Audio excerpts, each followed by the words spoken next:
There are four common challenges that transracial adoptees face, and these are going to be origin story, identity and belonging, language, and community.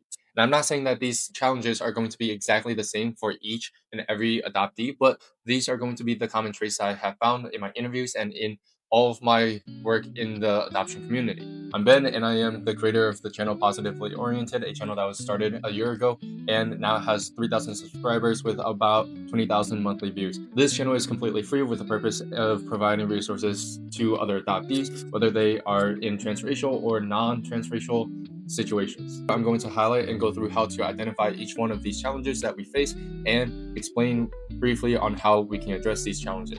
And to start off the bat, we have origin story. It should be no surprise that each and every one of us adoptees want to know our origin story, and that plays a huge role in our identity and where we choose to belong. And for a lot of transracial adoptees coming from Southeast Asia, I'm talking about China and South Korea, our origin stories are completely a mystery because a lot of our documentations were falsified and there's a lot of corruption and scandal going on. You see, China is now going to have much more strict policies on foreign adoptions to the point where they actually restricted it about a year ago. And for parents and families who have adopted a child from abroad, it may not be at their adolescent ages, but when they start turning in their teens and then later throughout high school and college, you're going to start seeing a shift in their mentality of, I don't want to know anything about my home country, my language or culture, to potentially opening up to that.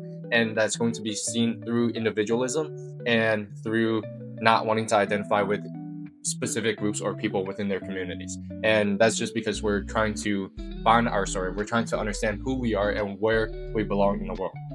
And that comes to our second common challenge that we face, which is identity and belonging. This is something where we all struggle with, where in the beginning, when we're really young, we just want to have fun and we just want to belong with other kids, making sure that we fit in and we have friends that we can have coming over to our house, having sleepovers, things like that. But it's not something that you as a parent or a family member have to really worry about until middle school, where identity and social groups are really starting to form and you see cliques starting to form in high school or middle school. And I'm not saying the fact that it is something that is absolutely going to be happening in middle school, but it is something where you start identifying who your friends are and who your friends are not.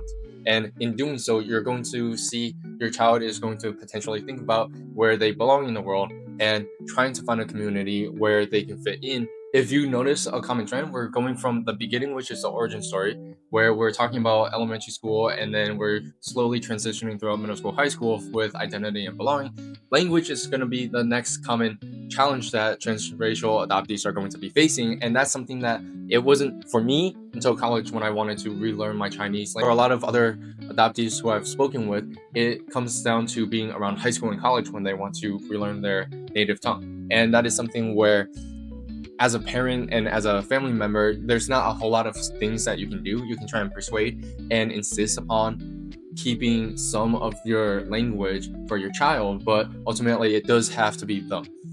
By at least providing and being able to show them that you're willing to put in those times and resources for them to maintain their native language, it will help them realize the importance of it. 9 out of 10 adoptees will almost always go back to wanting to learn their native tongue and wanting to relearn their culture and their own racial identity. So I highly recommend for a parent or a family member or anyone who is belonging within the adoption community to really engage with your child and ask them repeatedly if they want to relearn their native language. Lastly, we have community, and community is something that is really important for the Chinese adoptee community and for the Korean adoptee community, mostly because those are potentially confirmation bias where I'm searching for that stuff, but I don't know what it's like for other communities out there in the world.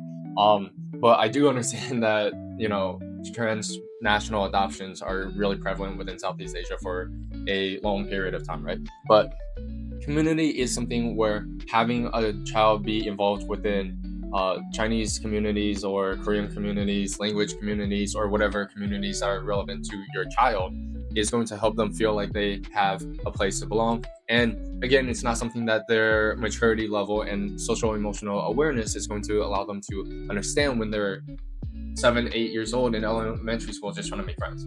This is something that they'll probably want to start engaging with when they're in late middle school to high school. That's when their social emotional awareness is much more honed. They have a higher maturity level that allows them to realize who they are and what their communities are and are not.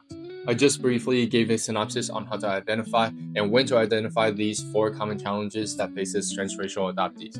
If you want some more in-depth consultation or private consultation that is more situational to your child, reach out to me at positivelyoriented.org. There I'm able to give private consultation to your child's situation and be able to devote my time to helping you and your family out. If you found this video to be informative and helped you with identifying some of the challenges that you face, or maybe you don't even face some of these challenges as an adoptee, if that's the case, comment down your own individual challenges so that way I can address that. And if you guys liked the video, please like, subscribe, and I'll catch you in the next one. Peace.